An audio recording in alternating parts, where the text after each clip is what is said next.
அண்ணன் திருமாவளவன் அவர்கள் எப்பயுமே விஜய் அண்ணன் பேசும்போது விமர்சிக்கிறாரு இல்லையா, என்ன காரணம்? என்ன சரியா திருமாவளவன் விமர்சித்தா சரியா தானே இருக்கும். அவரு என்ன தப்பா சொல்லிட்டாரு. இப்ப செங்கோட்டையன் போனப்ப கூட ரொம்ப கேர்ஃபுல்லா இருன்னு சொன்னாரு. அவர் சொல்ல தேவையில்ல, அந்த கட்சி அப்படி போனா நம்மளுக்கு என்னன்னு போலாம். ஏன் சொன்னாருன்னா, ஒரு பிஜேபில இருந்து ஒருத்தர் அசைன்மெண்ட்ல பிஜேபி அசைன்மெண்ட்ல அந்த கட்சிக்குள்ள போறாங்க அப்படின்ற ஒரு சந்தேகத்துல திருமாவளவன் சொல்லியிருக்காரு. ஏன்னா பிஜேபி என்பது இந்த நாட்டுல ஒழிக்கப்பட வேண்டிய ஒண்ணு. அதுவும் குறிப்பாக தமிழ்நாட்டுல. இந்தியா ஃபுல்லா ஒழிக்கனா, இந்தியாவில இருக்கிறவங்க அவ்வளவு இது இல்லைனாக்க தமிழ்நாட்டுல இருக்கிறவங்க அதுக்கு தயாரா இருக்கணும்ல. அததான் அவர் வலியுறுத்துறாரு, வேற ஒண்ணும் இல்ல. திருமாவளவனுக்கு அண்ணனுக்கு முன்னாடி எப்படி இருந்தாங்க, திருமாவளவனுக்கு பின் எப்படி இருந்தாங்க மக்கள்?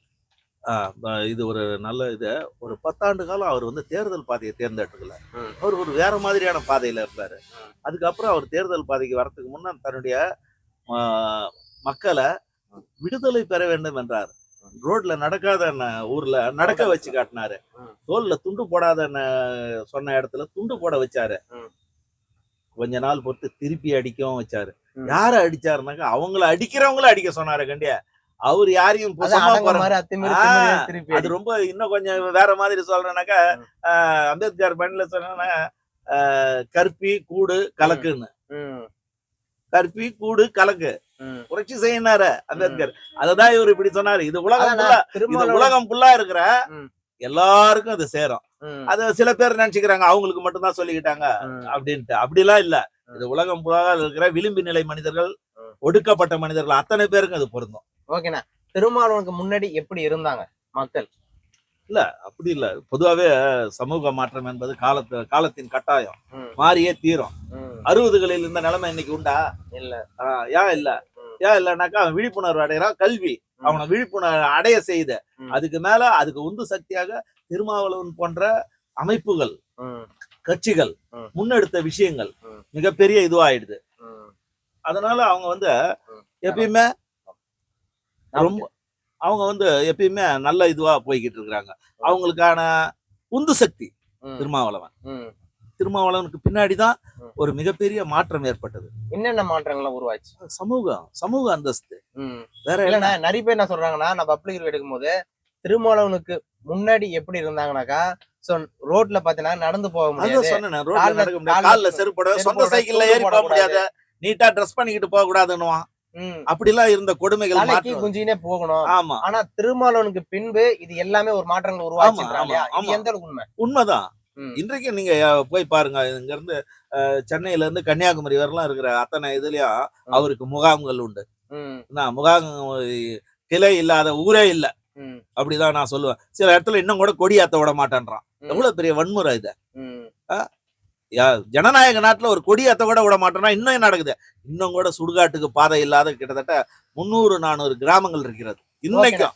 மற்றபடி விஜய்க்கு என்ன, அவர் எந்த காலத்திலேயே விஜய்க்கு எதிரானவரா? தனிநபருக்கு எதிரானவர் இல்ல திருமாவளவன். சமூகத்தின் மீது அக்கறை கொண்டவர். அதுல எந்த சந்தேகமும் வேணாம். எல்லா சமூகத்துக்குமானவர் அவர் வேற.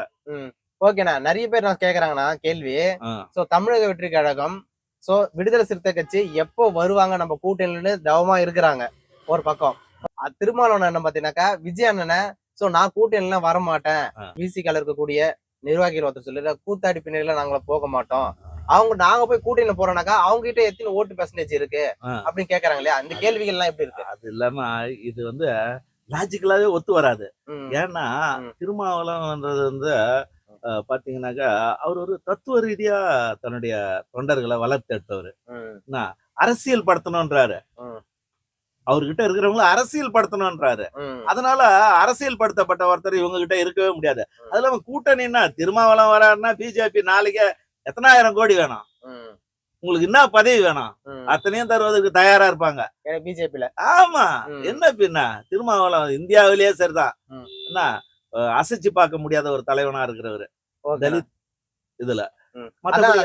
இந்தியாவிலேயே தலித் தலைவர்களே யாரையும் அசைக்க முடியாம விலை போகாம இருக்கக்கூடிய ஒரே தலைவர் திருமாவளவன் சொல்றாங்க. அவர் தலித் தலைவர் கூட இல்ல, ஒட்டுமொத்த சமூக தலைவர்.